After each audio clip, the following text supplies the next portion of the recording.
तो स्वागत है आप सबका शो टाइम पे, जहां पर आज एक्सप्लेन करेंगे टीन वुल्फ का सीजन 3 का एपिसोड नंबर 4। तो चलिए शुरू करते हैं। और गाइस वीडियो को जरूर लाइक करना, दोस्तों के साथ शेयर करना, जिससे वो भी अमेजिंग सीरीज टीन वुल्फ को देख पाए। और अब शुरू करते हैं सीरीज को, जहां पर पिछले एपिसोड में हमने देखा स्टाइल डर चुका था कि उसका सेक्रीफाइस ना हो जाए, क्योंकि वो भी एक वर्जिन था और पहले 2-3 वर्जिन की मौत हो चुकी है। वहीं अल्फा प्रॉब्लम टाउन में बढ़ती जा रही थी और अल्फाओं का अल्फा डेकेलियन टाउन में आ चुका है। और यहाँ पर पहले सीन में हम देखते हैं स्कॉट और एलन, जो उनका वेटनरी डॉक्टर है, एक डॉग को ट्रीट करने लग रहे थे और रात के टाइम में उस डॉग को ट्रीट करके भेज देते हैं उसके मालिक के साथ। बट उन्हें अभी भी डाउट था कि उसके साथ क्या प्रॉब्लम है, और तभी उन्हें पता चलता है कि डॉग ने मिसलटो नाम की चीज खा ली है, जो जहरीली होती है डॉग्स के लिए भी और वेयरवुल्फ के लिए भी। वही हम देखते हैं डॉग का ओनर काइल था, जो स्कॉट का सीनियर है। हम देखते हो डॉग को घर पे ले जाने लगता है, बट तभी डॉग अंधेरे में भाग जाता है डरते हुए और उसका पीछा कायल करते हुए जाने लगता है।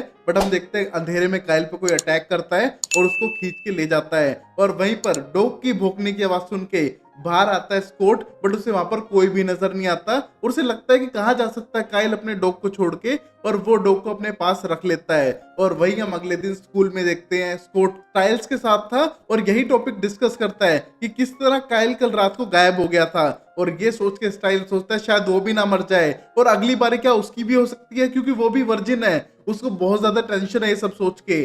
और वहीं डैनी ये सब सुनने लग रहा था और वापस स्टाइल साफ करता है कि उसे सेक्स करना है, जल्द से जल्द करना है। और ये सुन के डैनी बोलता है चल मेरे साथ ट्राई करेगा।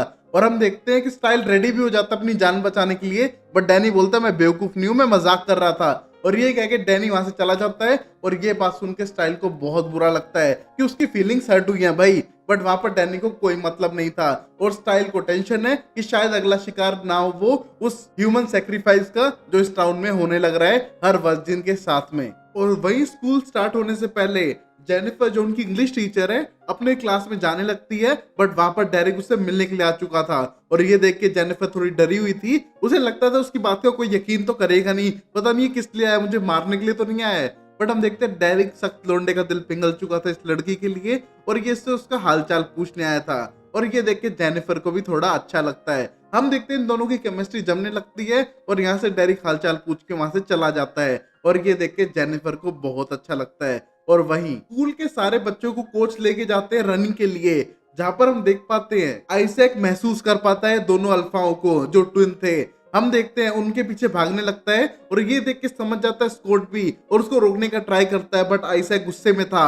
और हम देखते हैं उन दोनों का पीछा करने लगता है, बट पता चलता है दोनों ट्विन अल्फा उसको पकड़ के मारने की प्लानिंग करते हैं। और वहीं पर स्कॉट उनके आके जान बचाता है और सब अपने वेयरवुल्फ फॉर्म में आ जाते हैं अपनी पावर यूज करने के लिए, एक दूसरे को मारने के लिए। बट तभी एक लड़की की चिल्लाने की आवाज आती है और पता चलता है कि कायल की मौत हो चुकी है। सब लोग वहां पर इकट्ठा हो जाते हैं, पुलिस को बुलाया जाता है, बट तब तक स्टाइल टेंस था और स्कॉट से बोलता है देखो एक और डेथ हो चुकी है। और पता चलता है कायल वही लड़का है जो अपने डॉग को लेकर आया था उस हॉस्पिटल में कल रात को, और कल रात से ही वो गायब है। और ये देख के तो स्कॉट भी टेंस्ड हो चुका है। और यहाँ पर स्टाइल साफ करता है कि कोई तो मिलके मारने लग रहा है इन बच्चों को, इनोसेंट लोगों को ह्यूमन सेक्रीफाइस कर रहा है, कोई बड़ी गड़बड़ है।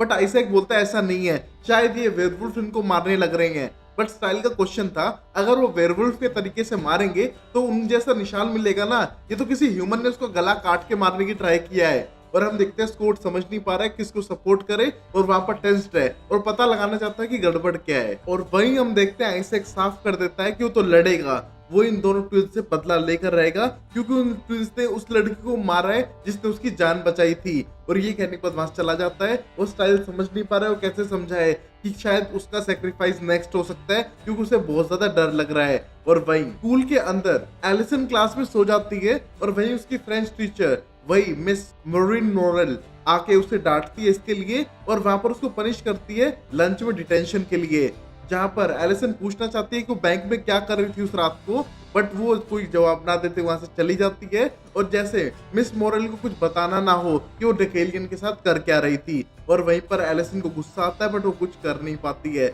और दूसरी क्लास में कोर्ट वापस आ चुका था और समझाने का ट्राई करता है आइजैक को कि गुस्सा ना करे, अपने गुस्से पे कंट्रोल करे और कोई बड़ी गड़बड़ खड़ी नहीं होनी चाहिए। बट हम देखते हैं आइजैक वहां से बाहर जाने लगता है और तभी पता चलता है ट्विन उसका वेट कर रहे थे वहां पर। और हम देखते हैं ट्विन उस पर तो अटैक नहीं करते हैं, बट अपने एक भाई को पटक पटक के मारते हैं और उसको इतना घायल कर देते हैं कि सब लोग जब आके देखते हैं तो सब लोग को ऐसा लगता है कि ये आइजैक ने किया है। इस वजह से आइजैक को डिटेंशन मिलता है स्कूल में और ये देख के स्कॉट को बहुत गुस्सा आ रहा था कि ये सब चीजें क्या हो रही हैं। और वहां पर हम देख पाते हैं कि दोनों ट्विन अल्फा अपना काम बहुत अच्छे से करने लग रहे थे, जिससे कि वो इरिटेट कर सके, इन्हें तंग कर सके और कहीं ना कहीं हार्म भी। और यहाँ पर ईडन जो ट्विन में से एक है ट्राई कर रहा था फ्लर्ट करने का लिडिया को, और ये देख के समझ पा रहे थे कि कहीं ना कहीं उनके दोस्तों को ट्रिगर कर रहे हैं और टारगेट भी कर रहे हैं। और ये देख के सोचने लगता है हमको कुछ तो करना ही पड़ेगा। और वही स्टाइल पता लगाना चाहता है कि उसका अगला नंबर तो नहीं है, और वहीं काइल की गर्लफ्रेंड से जाके मिलता है और पता लगाता है कि वो वर्जिन था क्या नहीं था, और एक तमाचा खाकर वापस आ जाता है और समझ जाता है कि वो वर्जिन नहीं था, तो शायद उसकी जान बच सकती है। और उसके डैड उस पर बहुत ज्यादा गुस्सा करते हैं बकवास करने के लिए, क्योंकि कहीं ना कहीं ये केस बहुत कॉम्प्लिकेटेड हो चुका है। 3 पहले ही डेथ हो चुकी है, ये 4th डेथ थी। FBI वाले टाउन में आ चुके हैं तो बड़ी गड़बड़ क्रिएट होने वाली है। और यहाँ पर स्टाइल क्यों नहीं समझ रहा है इस बात को, और वहीं पर हम देखते हैं डिटेंशन हो जाता है बाकी सब बच्चों का, जिनमें से शामिल थे आइजैक और एलिसन। हम देखते हैं दोनों को एक साथ काम दिया जाता है करने के लिए, क्योंकि वो एक दूसरे के साथ कंफर्टेबल नहीं थे, इसलिए उनको जानबूझ के एक साथ डाला गया था। जहां पर आइजैक इग्नोर करने का ट्राई करती है बार बार एलिसन को, और वहां पर वो साफ करते हैं कि उनकी हेट इसलिए है क्योंकि कहीं ना कहीं आइजैक को जान से मारने का ट्राई किया था एलिसन ने 20 बार चाकू को बार बार मार के। बट तभी साफ करती है एलिसन उसके हिसाब से कोई ग्रजेस नहीं है उसके खिलाफ, जस्ट वो गुस्सा थी उस टाइम पे और उसे लगता था कि वो गलत है, इस वजह से किया, और वो सॉरी बोलना चाहती है उस चीज के लिए। और वहां पर दोनों शॉर्ट आउट करने वाले थे एक दूसरे से मैटर, बट तभी उस रूम का कोई गेट बंद कर देता है और पता चलता है आइजैक को छोटी जगहों से प्रॉब्लम होती है, उसे क्लस्ट्रोफोबिया है, क्योंकि बचपन में उसके डैड उस पर टॉर्चर किया करते थे उसे बंद करके कमरे में, तो कहीं ना कहीं उसे वो डर था। हम देखते हैं वहां से भागने का ट्राई करता है बट वो कर नहीं पाता है, तो अपनी वेयरवुल्फ फॉर्म में आता है डरते हुए और हार्म करने का ट्राई करता है एलिसन को।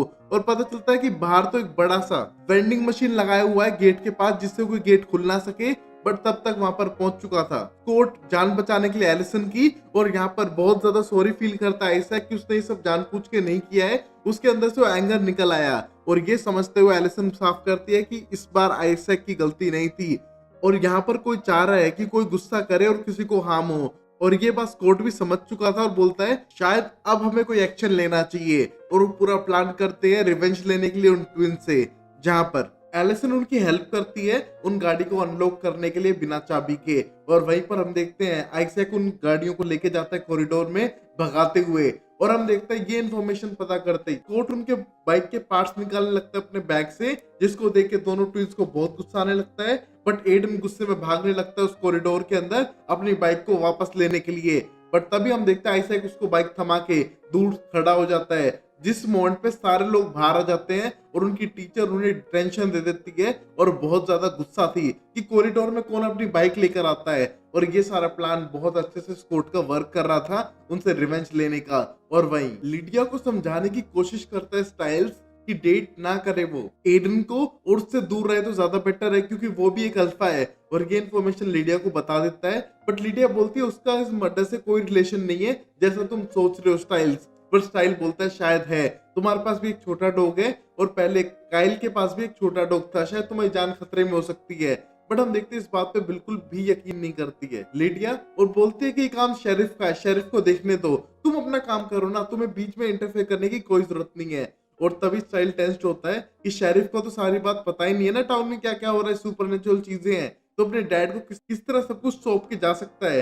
तभी उसको आइडिया आता है कि एक बंदा है जिसको सबके बारे में पता है और शायद उसकी हेल्प ले सकता है। और तभी पहुंचता है स्टाइल एलन के पास में जो वेटनरी डॉक्टर है। हम देखते हैं साफ करता है स्टाइल कि टाउन में जो भी गड़बड़ होने लग रही है उसके बारे में सिर्फ आपसे पूछ सकता हूँ, क्योंकि आपको सबके बारे में सब कुछ पता है, और यहाँ तक कि मेरे डैड को भी आधे से ज्यादा चीजें तो पता ही नहीं है, तो क्या इन्वेस्टिगेट कर पाएंगे। और यहाँ पर एलन उसकी हेल्प करने के लिए तैयार था। और वही स्टाइल अपनी इंफॉर्मेशन को शेयर करता है एलन के साथ में और बोलता है कि ये सारे रिचुअल 2000 साल पहले इंग्लैंड में हुआ करते थे।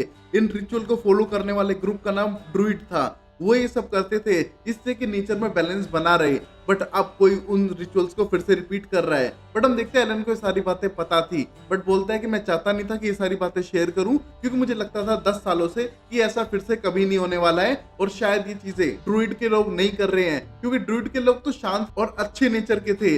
वो बैलेंस बनाना चाहते थे नेचर के अंदर, बट जो इन सबको मार रहा है वो कोई साइकोपैथिक किलर है और वो ड्रूइड के लोग नहीं है और वो ड्रूइड कम्युनिटी से बिलोंग नहीं करते हैं। और वहीं हम देखते हैं कॉल आता है लिडिया का टाइल के पास में और पता चलता है लिडिया का म्यूजिक टीचर भी गायब हो चुका है और उसके पास सिर्फ एक ऑडियो है जिसको सुनाते हुए डरने लगते हैं लिडिया, क्योंकि वहां पर खून के निशान भी थे।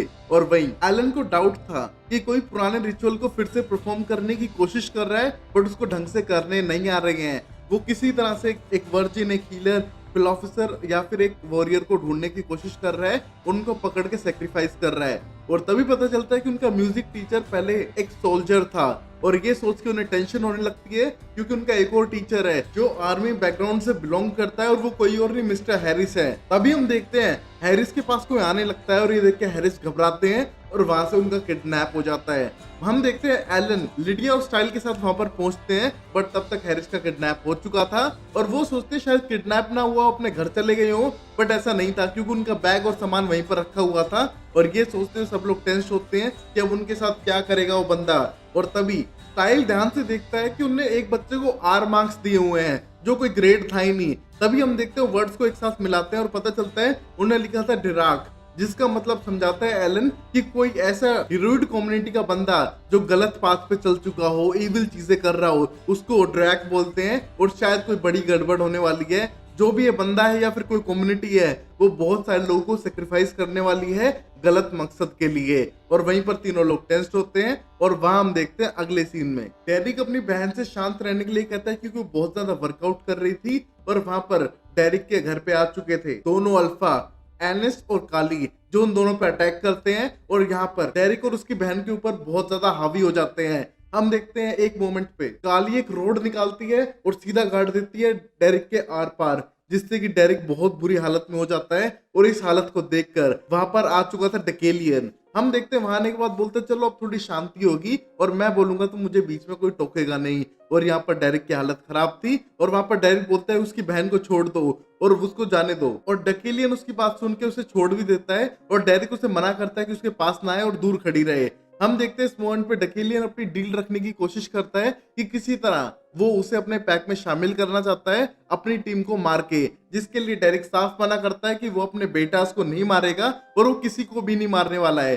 बट तभी साफ करता है डकेलियन, मैं तुझे सबको मारने के लिए नहीं कह रहा हूँ, सिर्फ तुझे एक को मारना है, क्योंकि मैंने भी ऐसा किया था, एनिस ने ऐसा किया है और काली ने भी ऐसा ही किया था। मैं तुम्हें सिर्फ एक को मारने के लिए कहूंगा, बाकियों को तुम खुद ही मारना स्टार्ट कर दोगे। और यहाँ पर डेरिक की हालत खराब होती जा रही है क्योंकि उसका बहुत ज्यादा खून निकल चुका है और डेरिक इसके लिए भी साफ मना करता है। और वहां पर काली उसके अंदर से रोड नहीं निकाल रही थी, जिससे डेरिक को बहुत ज्यादा पेन हो रहा है। और तभी डकेलियन डेरिक के फेस को हाथ लगा के बोलता है, काली तुम सही कह रही थी, ये बिल्कुल अपनी माँ जैसा दिखता है। और तभी डकेलियन अपनी स्टोरी बताता है कि किस तरह वो अंधा हो गया था और उसी की बीटा ने उसको टेक ओवर करने की कोशिश की थी, बट उस हादसे में उस बीटा को मार के उसकी पावर को एब्जॉर्ब कर लिया डकेलियन ने। और समझ में आया कि वो अपने सारे बीटा को मार के उन सबकी पावर एब्जॉर्ब करके अल्फास का भी अल्फा बन सकता है और इस तरह इतना स्ट्रॉन्ग बन चुका है। और वो ये सब करेगा डेरिक के साथ भी, क्योंकि वो नए टैलेंट को ढूंढने लग रहा है। और उसके बाद डकेलियन वहां से चला जाता है और यहाँ पर डेरिक की हालत बहुत बुरी हो चुकी थी और वहां पर उसकी बहन भी कुछ नहीं कर पाई थी। और वही हम देखते हैं डेरिक ना चाहते हुए भी ये सब करने लगेगा। अगर उसने एक भी बीटा को मारा तो पावर एब्जॉर्ब करेगा और उस पावर के लिए इतना हंग्री हो जाएगा कि वो बार बार अपने दूसरे बीटास को भी मारने की कोशिश करेगा और अल्फा ग्रुप में ज्वाइन हो जाएगा, जो राइट नाउ डेरिक नहीं चाहता है। और वही हम देखते हैं स्कूल के अंदर कोट और आइसैक पे अटैक करते हैं दोनों अल्फा ब्रदर्स मिलकर, जिससे कि वो अपनी वेयरवुल्फ वाली फॉर्म लेते हैं और पटक पटक के मारते हैं आइसैक और स्कोट को। बट तब तक वहां पर डकेलियन अकेला आता है और दोनों को पनिशमेंट के तौर पे अपनी स्टिक से मारता है और अपने साथ लेकर चला जाता है। और ये देख के स्कोट समझ जाता है कि यही डकेलियन है और दोनों थोड़े डर चुके थे, क्योंकि इस टाइम पे पटक के मारे जा सकते थे बट डकेलियन ने उनकी जान बचाई है, क्योंकि डकेलियन का प्लान है, वो चाहता है कि डेरिक खुद इनको मारे जिससे कि वो उनके ग्रुप में शामिल हो जाए। और वहीं हम देखते हैं डेरिक को जो साफ कहता है अपनी बहन कोरा और आइसेक से कि वो टाउन छोड़ के चले जाएं, उसके घर पे ना रहे तो बेटर है क्योंकि अब हालात खराब होने वाले हैं। जहां पर आइसेक बोलता है कोई मैंने गलती की है क्या, पर उनको डांट के वहां से भगा देता है। जहां पर हम देखते हैं आइसेक सीधा जाता है स्कॉट के पास शायद रेस्क्यू लेने के लिए और उसके घर पे रहने के लिए, और शायद स्कॉट उसे हाँ भी कर दे। और वही लास्ट सीन में हम देख पाते हैं हैरिस को, जो हर बार तो बच के भाग जाता था बट इस बार नहीं बच पाया है और उसको बांध के रखा हुआ है उस बंदे ने। बट हैरिस बोल रहा है मुझे पता है तुम्हारे बारे में और तुम्हें मेरी हेल्प चाहिए, वरना वो लोग तुम्हें फाइंड आउट कर लेंगे कि तुम कौन हो। और पता चलता है कि हैरिस इन सब मामलों के बारे में पहले से जानता था, बट वो बंदा फिर भी हैरिस को जान से मार देता है और यहीं पर एपिसोड खत्म होता है। तो गाइस बड़े डाउट है डकेलियन ये सब कर रहा है या फिर कोई और है, और ऊपर से डकेलियन के क्या प्लान है इन सब वेयरवुल्फ के लिए वो देखेंगे अगले एपिसोड में। तब तक के लिए लाइक करो, चैनल को सब्सक्राइब करो और देखते रहो शो टाइम, और प्लीज वीडियो को लाइक करते हुए जाना।